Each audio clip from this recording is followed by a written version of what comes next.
Shalom Bapak Ibu dan Saudara keberkahan Tuhan pada saat sore hari ini.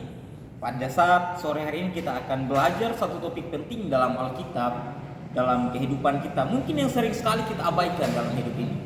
Yang pertama itu adalah pengampunan. Pengampunan ini merupakan suatu kata yang mungkin gampang kita ucapkan, tetapi tindakannya sangat sulit kita lakukan. Kenapa demikian? Bagaimanakah saya bisa mengampuni orang-orang yang menyakiti saya? Justru seharusnya sebenarnya orang yang kita kasihi adalah orang-orang yang baik dengan saya. Bagaimanakah dengan orang yang tidak baik dengan saya, yang selalu mengkhianati saya, yang selalu membenci saya? Tapi justru pada hari ini kita belajar bahwa satu hal yang penting dari pengampunan. Kita lihat dalam Matius 6 ayat 14 sampai yang ke-15. Yang pertama adalah, karena jikalau kamu mengampuni kesalahan orang, Bapamu yang di sorga mengampuni kamu juga. Tetapi jikalau kamu tidak mengampuni orang, Bapamu yang di sorga tidak akan mengampuni kesalahan. Ini merupakan salah satu hal yang kita harus menjadi dasar dalam hidup kita untuk memberikan pengampunan kepada orang lain. Ini tidak bergantung daripada orang lain untuk kita mengampuninya. Tidak tergantung dari sikapnya, tetapi mulai dari diri kita untuk menyatakan pengampunan itu. Tidak ada faktor dari luar untuk kita mengampuni orang lain, tetapi faktor dari diri kita lah untuk memulai pengampunan itu. Tuhan tidak katakan bahwa ampuni kepada orang yang mengasihimu saja, atau ampuni kepada sahabat-sahabat baikmu saja, atau ampuni orang yang sering membantumu saja, tetapi di sini menjelaskan bahwa jika kita tidak mengampuni orang lain, mulai dari diri kita, maka Bapa kita yang di sorga tidak akan memberikan pengampunan buat kita juga. Ada satu kata yang sangat menarik dan saya kutip dari Tony Robbins mengatakan, pengampunan itu adalah hadiah terindah yang diberikan kepada diri kita sendiri. Artinya bahwa jika kita tidak hidup dalam pengampunan, artinya kita memupuk penyakit dalam hidup kita yang mengujungkan kepada kemarahan, yang mengujungkan kepada pembunuhan, bahkan mengakibatkan kita jauh dari Tuhan, bahkan kita masuk kepada kematian yang kekal. Mengampuni adalah salah satu langkah yang sangat luar biasa untuk hidup dalam kasih Tuhan.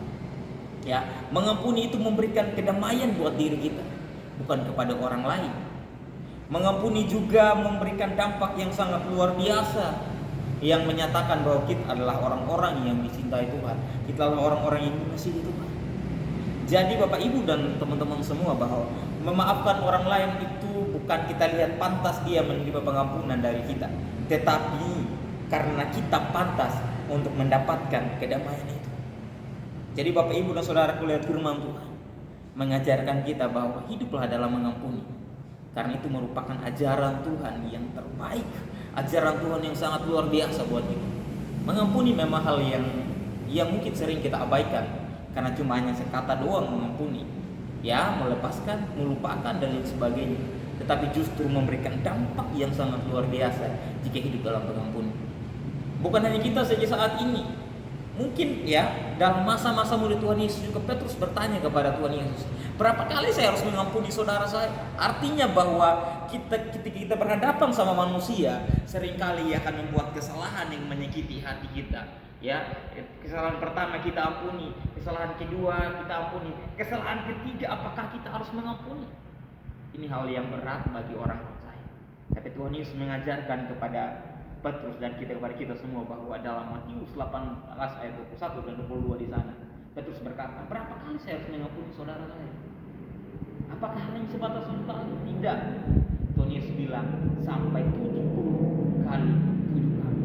Artinya mengampuni itu satu hari dia mengampuni kita 100 kali, 100 kali juga kita harus mengampuni hari ini. Artinya tidak ada batasan untuk kita memberikan pengampunan kepada orang lain. Oleh karena itu Bapak Ibu dan Saudara keberkahan Tuhan pada saat hari ini merupakan pembelajaran yang penting yang harus kita tanamkan dalam hidup kita, yang kita harus aplikasikan dalam hidup kita. Kita berhadapan dengan orang-orang yang menyakiti kita, kita berhadapan orang-orang yang tidak sepaham dengan kita, tetapi jika kita memiliki komitmen untuk mengampuni, saya percaya Bapak Ibu dan Saudara, kedamaian itu akan kita miliki mulai dari diri kita. Jika kita memiliki damai, dan kita akan berikan damai juga kepada orang di sekitar kita. Kiranya renungan hari ini dapat menguatkan kita.